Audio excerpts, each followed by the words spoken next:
The car was still warm when we found it, parked by the side of the road, facing nowhere. Costume fabric tangled in the seatbelt. Makeup smeared on the blizer mirror. The passenger door half open, like someone left in a hurry, or was forced to.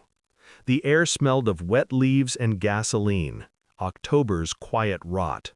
Her phone buzzed once, then died, its light fading against the steering wheel. We called her name, Karen, into the dark, but only the wind answered.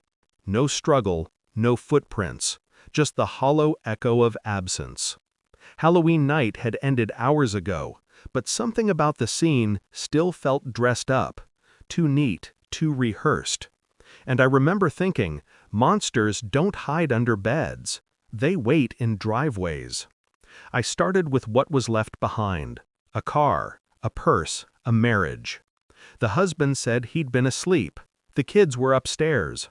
Neighbors saw nothing, only the taillights fading near the quarry road.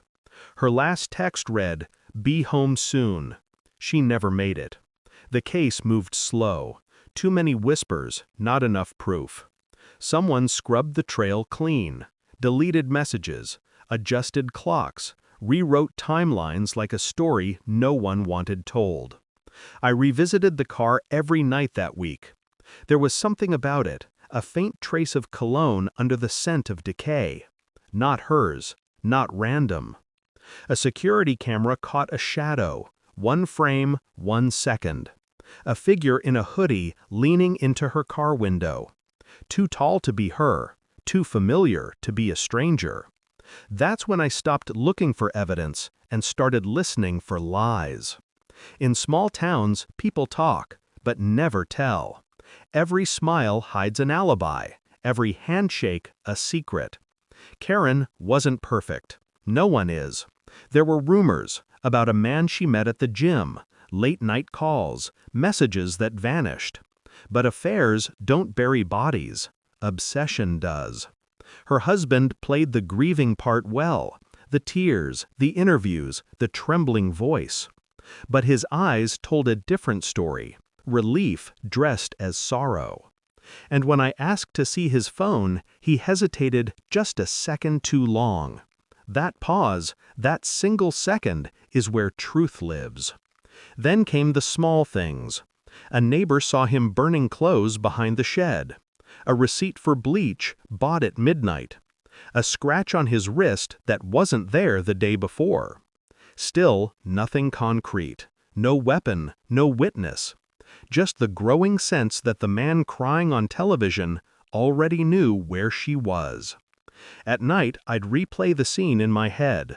The car, the open door, and that whisper of cologne that didn't belong there. Or maybe it did. The truth came quietly, hidden in a drive recovered from her old laptop. Photos, messages, a video clip only a few seconds long. She'd recorded herself that night, a selfie, costume still on, voice shaking. "I'm done with the lies," she said. "I'm leaving tonight." He must have found it later, tried to erase it.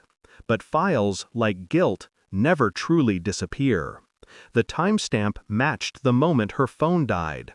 And behind her, in the reflection of the window, stood a shadow, watching her speak.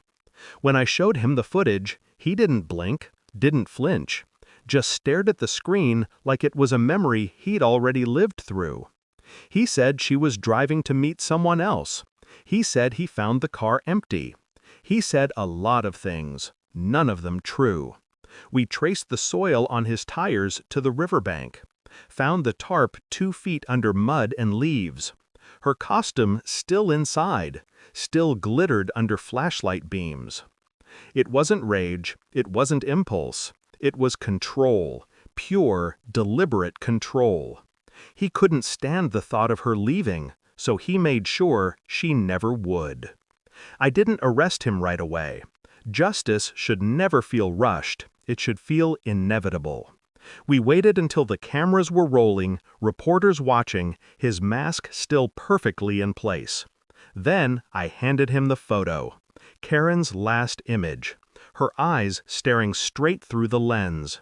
He froze. One blank, one breath, and it was over. The man who'd buried her under leaves and lies finally ran out of ground to stand on. No shouting, no chase. Just the sound of handcuffs. That soft metallic click of truth catching up. He tried to ask how I knew. I told him it was simple. After the trial, the headlines faded. People moved on, as they always do.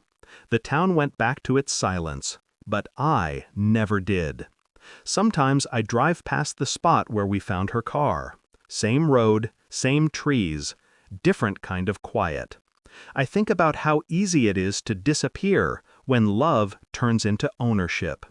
How murder isn't born from hate, but from the fear of losing control. Karen Swift didn't die because it was Halloween. She died because someone she trusted believed she belonged to him. I wrote my report, filed the evidence, closed the case. But at night, when the wind moves through the leaves, I swear I can still hear her voice. Faint, calm, forgiving. And that's the part I can't explain in paperwork. Because justice isn't about mercy, it's about memory. And I remember everything.